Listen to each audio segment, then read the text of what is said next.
Before the age of 18, I moved 5 times between 3 different countries on 3 different continents because of my mom's job. By definition, I'm considered a third culture kid. A third culture kid, or TCK, is a person who has spent a significant part of his or her developmental years outside the parent's culture.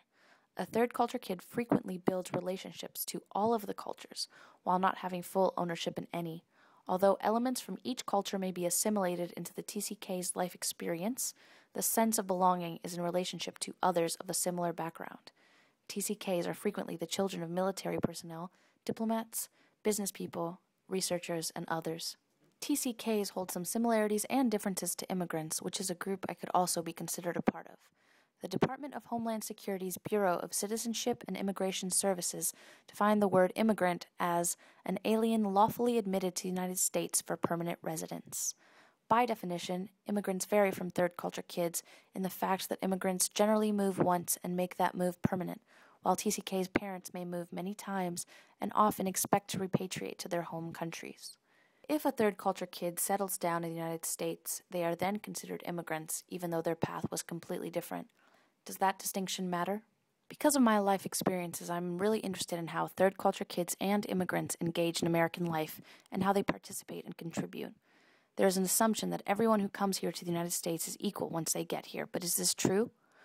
What are the similarities and differences between these groups? I'm specifically interested in how these groups view American immigration policy.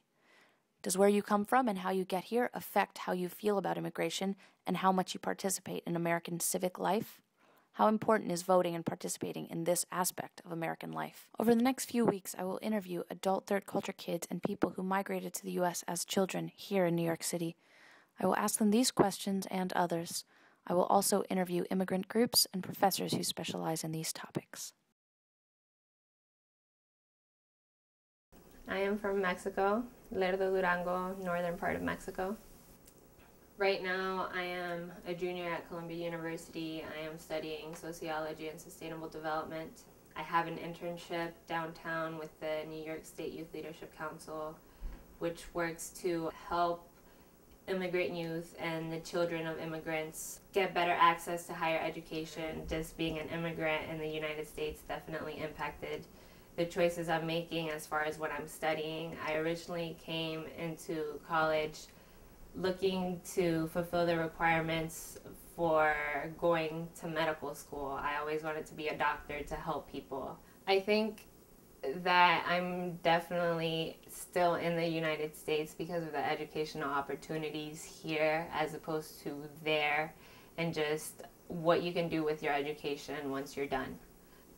Mexico is still very much struggling with its economy, and from what I hear, you have to have connections to get a job in whatever field you've studied. There's not really very much social mobility. I have a lot of friends in North Carolina, some who were born there who are Hispanic, who didn't continue their education, who ended up getting married after high school. A lot of them have kids now. I don't really know of anyone who traveled very far away from home to go to school. I think that your priorities are just different. I think knowing that my mom was in the United States for our education really impacted me and just motivated me, kept me moving forward. I was born in Geneva, and after that we moved Saudi Arabia. And then after that, my dad got another job in Djibouti. Then after that, we moved to Yemen, which was for 3 years. When we left Yemen, we moved to the States for 3rd and 4th grade. And then my dad got another job, but this time we went back to Switzerland and stayed there for 4 years. That was the longest I ever stayed in the country. And then we had to move again, back to the States for a year. In the middle of the year, we moved to Jordan. And senior year, I moved to Abu Dhabi, and now I'm back in the States. Now I study at Barnard, and I'm a rising junior, but I'm leaving next year, which I'm happy about, which I thought I wasn't. Really, when I came here, I was happy that I'll have 4 years of just like a base, but now I just get antsy, and it's just, boring. So I'm gonna go next year to Montreal, and then south of France for the second semester. What are you studying? For now, English. That's my major. I just declared it. But I don't personally like English. I personally don't like anything anymore, which is too bad. But so I'm just trying to, I'm taking that so I have a base, and then afterwards, if ever something comes up, hopefully I'll be able to do that. But I haven't found the thing that everyone wants to find. So my dad works for the American government. He's a diplomat, and he speaks Arabic, so they send him. That's why in the Middle East, we were mostly posted in the Middle East. My mom was a university professor, but when she met my dad, she had to decide either my dad or her job. She chose my dad, and I think that goes with having my dad's way of life. And everything is based on his way of life. And that, no one's mad at him for that. I mean, I wouldn't be able to do whatever I'm doing if it wasn't for his lifestyle and his job, but it makes certain things harder for everyone around him. I think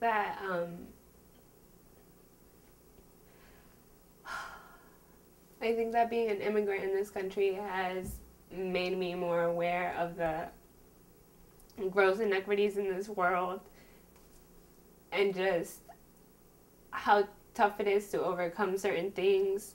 Sometimes I feel like almost paralyzed. My standard of living is much better here than it would be in Mexico. And sometimes I think that I need to be grateful for that, but it's easy to forget when I feel like I have so many limitations. I don't have a strong attachment to a place. Like, I'm not strongly American or strongly Tunisian. That's another thing. I go to each of the countries I'm from, and I'm the foreigner. I'm not American. I come here, people tell me, Lena, you have an accent. Really? I go back to home, and everyone says I have an American accent, so strong. I don't want to have an identity. I don't want to be having to choose one or another or bring the two together, because I've never lived in, most of my life has been lived in other countries that are not my own. Until I have my own place, I think, and maybe a job or something really stable, that would be my home. And it could be anywhere. Like, I would want it to be in San Francisco if I could. Like, that's what I like. I can choose my home now. I don't know, I don't communicate very much with any of my family.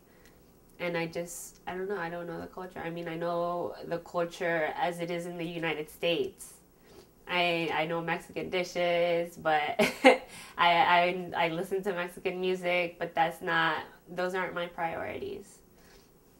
So, I mean, I don't know. I don't know if I could consider Mexico my home anymore, really. I see myself going back to Latin America, actually. I'm not sure if it will be going back to Mexico, but I don't think that I would mind. I know that it may be a bit of a culture shock at first, which is kind of crazy to think about because it's like a culture shock from my own country. But I definitely see myself going back to Latin America, using my skills there.